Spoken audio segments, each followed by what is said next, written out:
Certainement que l'État va continuer. Je pense que le fait de voir avec un moral, ça me rassure d'être dans une réflexion où il y a contrôle des flux. Je rassure aussi toute la population parce que moi je viens participer avec toute l'équipe des forces armées ici à l'université dans cette province, participer à la défense de la République à travers les frontières de cette institution. Et donc, je voudrais que tout le monde me comprenne une fois pour toutes. La mission de la défense, c'est de défendre la patrie. Lorsque nous tous parlons le même langage, nous allons assurer à notre population la paix et la sécurité. Ceux qui ne veulent pas comprendre que la politique, ce n'est pas la défense. Nous devons faire la différence. Ceux qui font la politique, ils fassent la politique dans le respect des lois. Et celui qui touche au domaine de la défense, celui qui touche au domaine de la sécurité, il va menacer la sûreté de l'État et par conséquent, l'armée, la police, les services de sécurité et la justice vont s'occuper de ça. Et dans l'entretemps, sincèrement, je vous dis merci de votre accueil et nous nous mettons au service de la République pour la paix et la sécurité. C'est une période des élections. J'apprends dans les médias à gauche-droite qu'il y a des tensions. En principe, ça ne devrait pas avoir de tensions pendant la période des élections. Ce qu'il faut faire, c'est de respecter ce que le commandant... Voilà, ça c'est le groupe d'autodéfense phare. C'est parmi les groupes d'autodéfense des résistants patriotes qui se battent pour défendre l'intégrité du territoire national. Oui, comme vous le voyez, ici c'est à Kibumba. À Kibumba, qu'on ne vous trompe pas. Les jeunes sont là, les jeunes résistants Wazalendo de la faction phare, Force d'action rapide. Oui, sont en train de combattre pour défendre l'intégrité du territoire national aux côtés de nos FARDC. Qu'on ne vous trompe pas, l'ennemi ne va plus fouler les pieds à Kibumba. Donc l'ennemi sera traqué comme pas possible jusqu'à ce qu'il va fuir vers le Rwanda. Oui, nous y sommes déjà.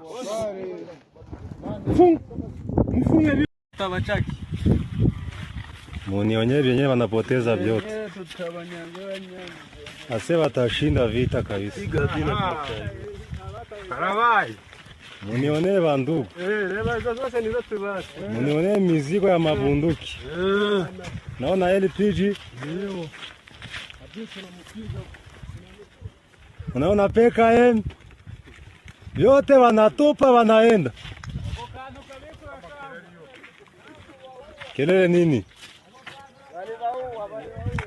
Hao nazozo wa video kama nduki ya Munguna otala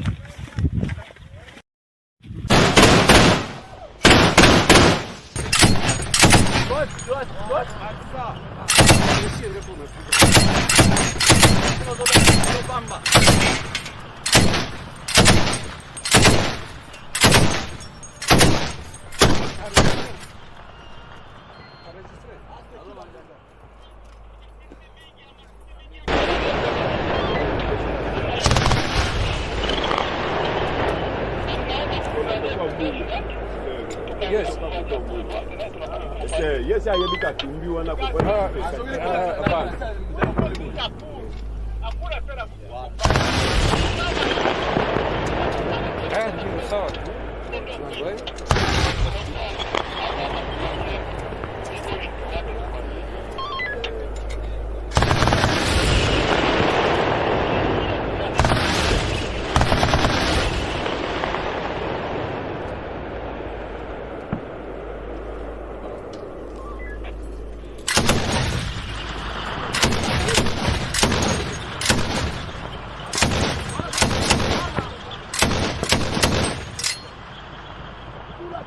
Gel canım.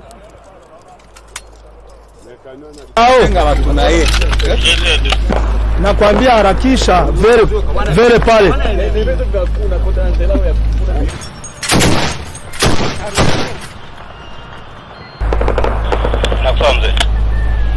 Confirm hii nani Farao?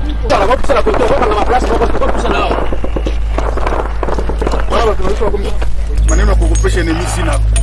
Acha fike 5 metri waanza kumuona hivi. Nione maiti pale. Sekretari nitapiga risasi na mimi sione kitu, wale watapata shida na mimi. Tuone kwa preza. Pre! Mwarakishe mfike pale. Lakini jeshi halitishike hata kidogo.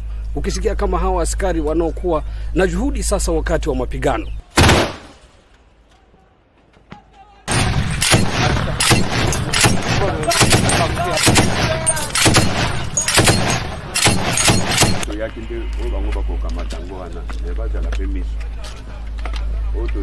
Farao no vemo tu.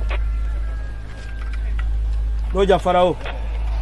Farao na ndio ndio mtacha kwa mtazana. Farao ndio agogeisha.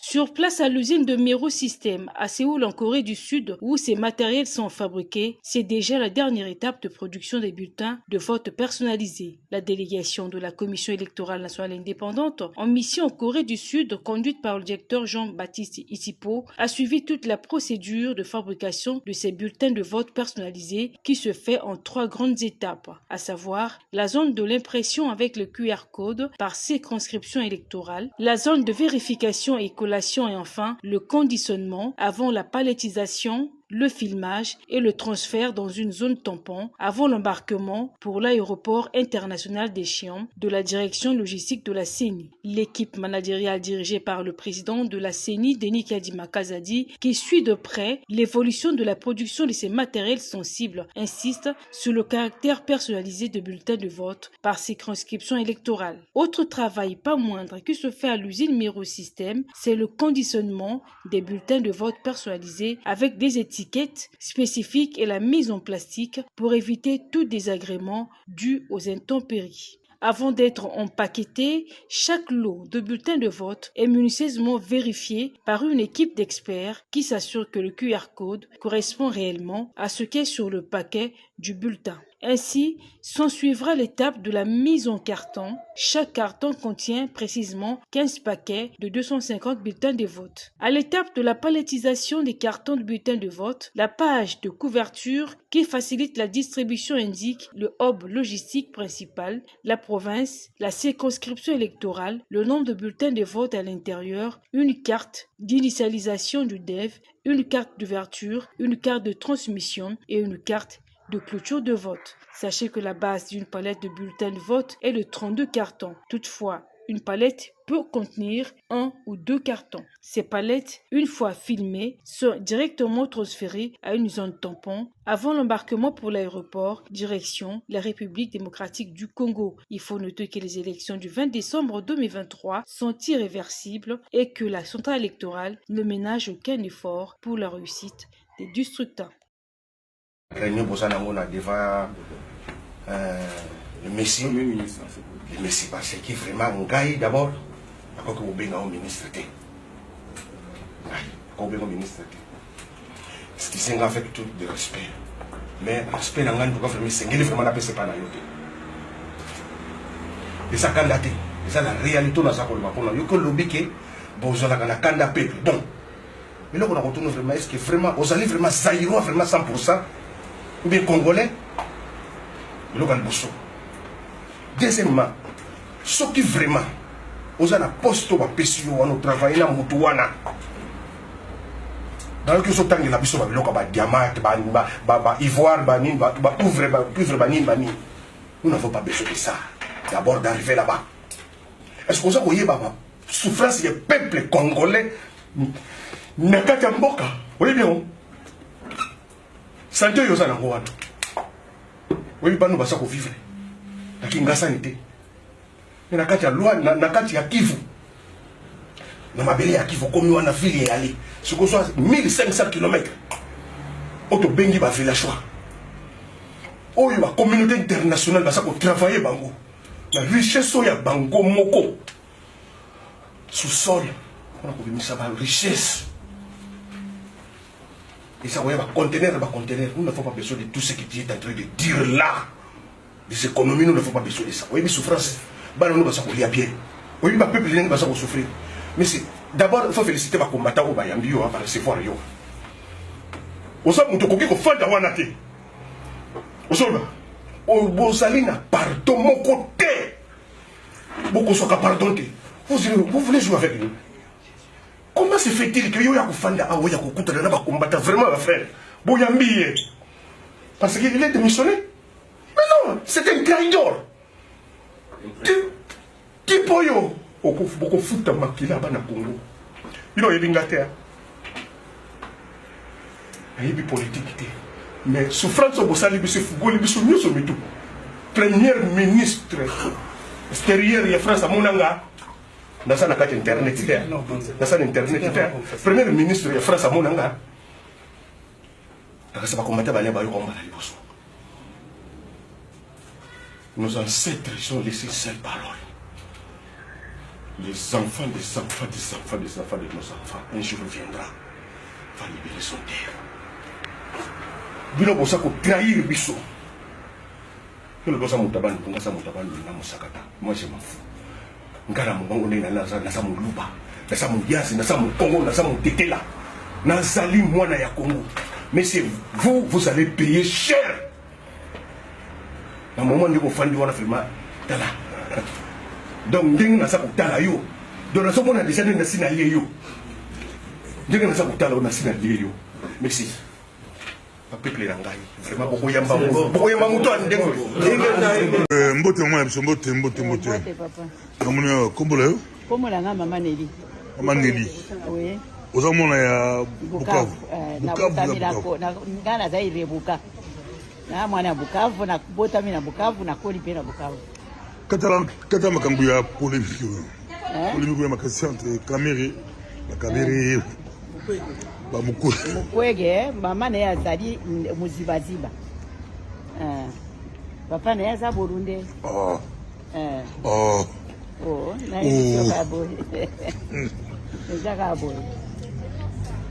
Mukwege papa le Burundi mais akoli pa ya mama naye oyebi banini naye biga na botami na Bukavu na koli na Bukavu tout ça naza mwana Bukavu